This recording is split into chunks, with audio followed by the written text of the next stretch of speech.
देश में जब कोरोना का संकट काल आया तो उस वक्त शिक्षा व्यवस्था पूरी तरह बेपटरी हो गई थी। सभी कोरोना के डर से घरों में बैठे थे। तब कुछ लोग ऐसे थे जो शिक्षा की मशाल लेकर ज्ञान की अलख जगाने और लॉकडाउन में भी बच्चों की पढ़ाई पूरी कराने घर से निकल पड़े थे। इसी संकल्प को लेकर जबलपुर के एक शिक्षक ने अपना फर्ज पूरा किया है। वैसे तो गाँव के स्कूलों में शिक्षा का हाल किसी से छुपा नहीं है।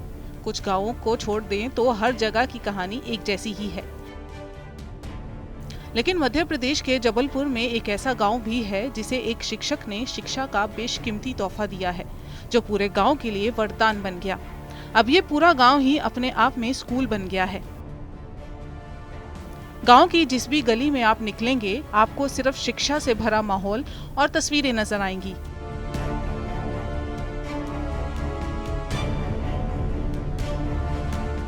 ये गांव है धर्मपुरा, जो संस्कारधानी जबलपुर से 40 किलोमीटर दूर है।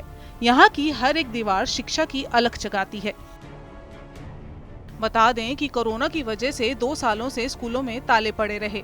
शहरी इलाकों में तो स्टूडेंट्स ने जैसे तैसे अपनी पढ़ाई पूरी कर ली, लेकिन ये समस्या ग्रामीण इलाकों की थी, जहां पर्याप्त संसाधन न होने की वजह से स्टूडेंट की पढ़ाई लगभग खत्म हो चुकी थी।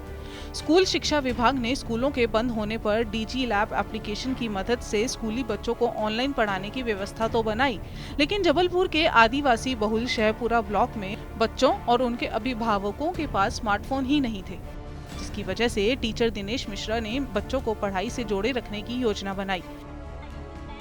अपने कर्तव्य को पूरा करने के लिए दिनेश हफ्ते में 2 से 3 दिन धर्मपुरा प्राथमिक स्कूल से लगे गांवों में जाते और सोशल डिस्टेंसिंग का ध्यान रखते हुए बच्चों को पढ़ाते।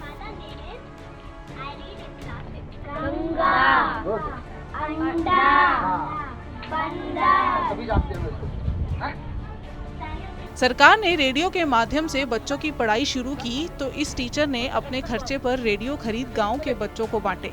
यहाँ तक कि गांव में स्मार्टफोन रखने वालों को भी चिन्हित किया और उन्हें इस बात के लिए मना लिया कि वो कुछ देर के लिए बच्चों को ऑनलाइन पढ़ाई के लिए अपना मोबाइल इस्तेमाल करने दें। दिनेश मिश्रा का कहना है कि इससे उन्हें अंदरूनी खुशी और संतोष मिलता है। लोगों ने मना भी किया कि तो हमने फिर उन लोगों की दीवार को मैं पेंटिंग नहीं की, लेकिन धीरे धीरे जैसा मामला बढ़ता है, क्या लोगों ने कहा बहुत अच्छी लग रही है हमारी दीवार। तो जब देखा तो उन्होंने कहा मां साहब आ जाओ हमारी दीवार भी कर लो।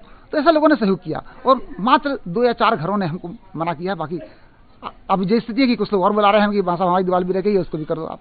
इसमें गुणा के चार्ट भी हैं, भाग के चार्ट भी हैं, स्थानीय मान चार्ट भी है। और इन वॉल पेंटिंग की एक विशेष बात रही सर कि आपने देखा होगा कि सारे वॉल पेंटिंग्स में हमने एक कोटेशन जरूर दिया शिक्षा पर। कहीं बेटी बचाओ, कहीं बेटी पढ़ाओ, कहीं बेटियों की शिक्षा से संबंधित हमने बात कही। ऐसे करते हुए हम हर दीवार में एक शिक्षा का संदेश दिया है, साफ सफाई का संदेश दिया है। यूं कहें दिनेश मिश्रा ने धर्मपुरा गांव की तस्वीर ही बदल दी है। हर दीवार को शिक्षाप्रद बना दिया। सरकारी शिक्षक की तरह इस अनोखी पहल की हर कोई तारीफ कर रहा है। विशेष तौर पर नौनिहाल बच्चे मास्टर जी की सोच पर फिदा हो गए। हर कोई कह रहा है कि ऐसे ही शिक्षक की जरूरत आज हर स्कूल में है। इस तरह के शिक्षक अगर पूरे देश में हो जाएं तो सरकारी स्कूलों का कायाकल्प हो जाएगा।